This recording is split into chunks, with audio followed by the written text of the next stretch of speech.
Welcome to the gameplay video for Panchabhuta Taas. In this video, we will show and demonstrate the gameplay of Panchabhuta Taas via an example game. Here, my opponent and I are selecting cards. 7 cards are selected at the first time from each of our decks.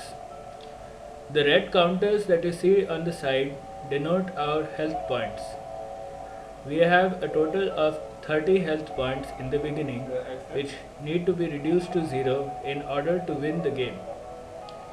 Now I have placed an elemental card and I have used that elemental card to deploy my basic unit, which is a hawk. When the elemental card is used, it needs to be tapped sideways.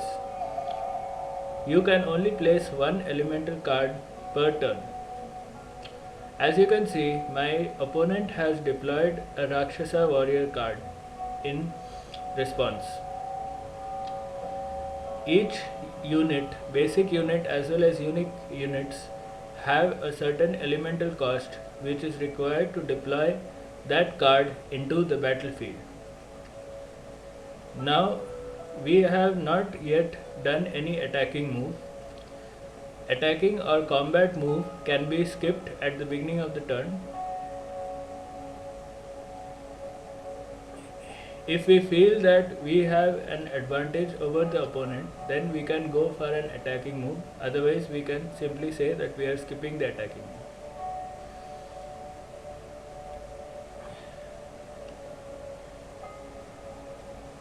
So every turn we have to take one card from our deck.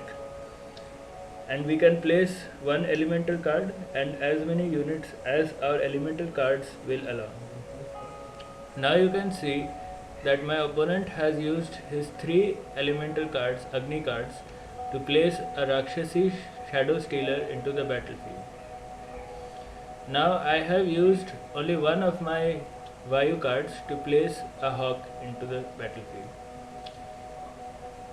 So now my opponent has decided to attack me with his Rakshasi Shadow Stealer. The stats on that card is 3 attack and 2 defense, whereas my hawks are 1-1. So therefore I decide not to defend and therefore I lose 3 hit points. The red counters keep a track of all the hit points.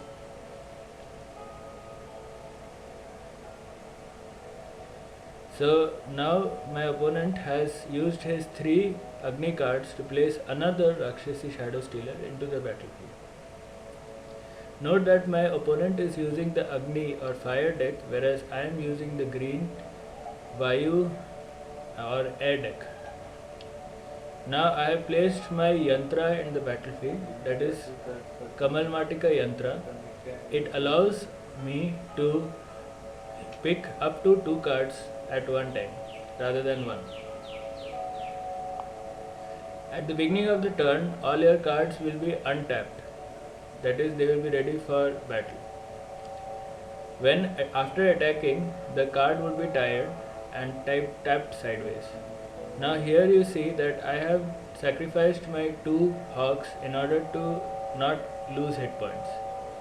In combat between the hawk, which is 1-1, and the Rakshasi Shadow Stealer, which is 3-2, the hawk will be destroyed and the Rakshasi will survive, which is what you see happened last time. Now, after attacking, the cards will be tapped sideways, as you can see the position of the 2 Rakshasi cards, and they will not be allowed for defense in the next turn. Now, things are not going too well for me, as you can see. I don't really have any units out right now. So in the beginning of the turn, now all the cards will be made ready and my opponent decides to attack me with all he's got because I have no defense. So he is going to do a total of 8 damage to my hit points.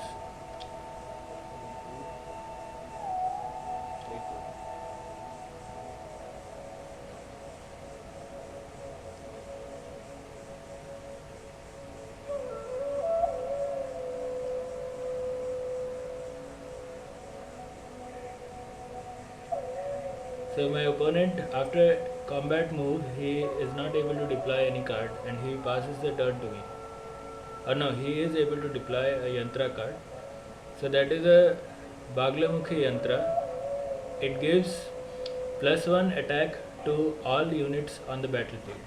All of his units, that is. So as long as the Yantra is there, it will provide the passive bonus that is described on the card. The blue counters here have +1 attack written on them. That's to indicate that they have received +1 attack.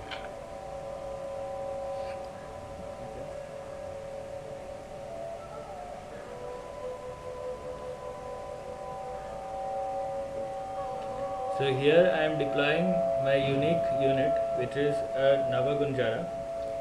He has a special ability that he will not get tired after attacking. And his combat statistics are 7 attack and 8 defense. This means he is able to defend quite easily against any basic unit.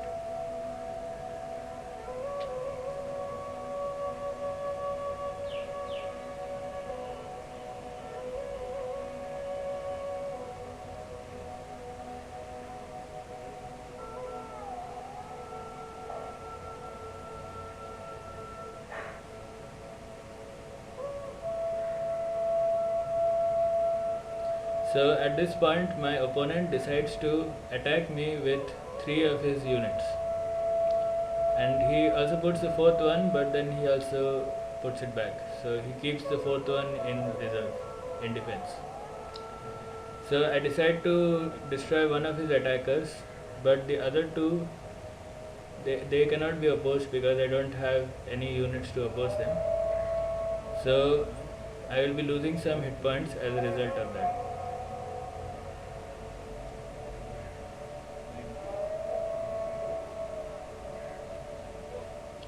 So after attacking, the unit cards will be tired, that is tapped sideways. So now when I attack in my next turn, those cards will not be available for defense. Each attacking card can be defended only by a single defensive card. So here I am attacking with my Navagunjara unit, and he will not get tired after attacking because that's his unique ability. So my opponent has placed a Rakshasa fire breather onto the battlefield.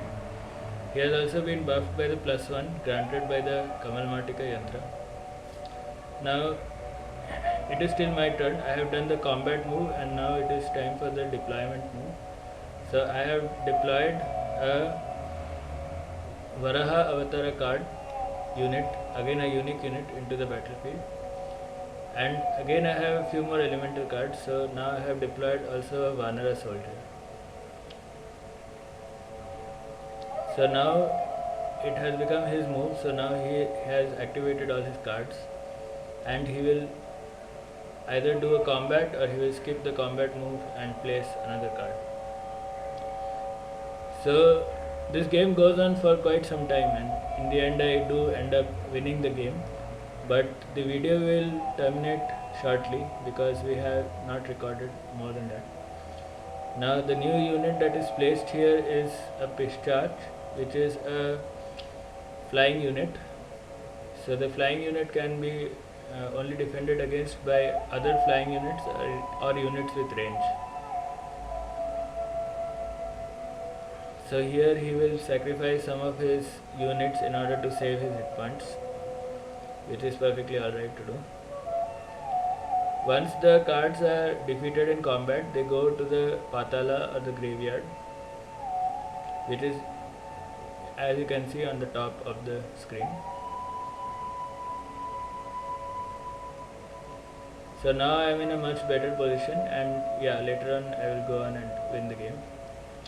So I hope you enjoyed this video and please play this game.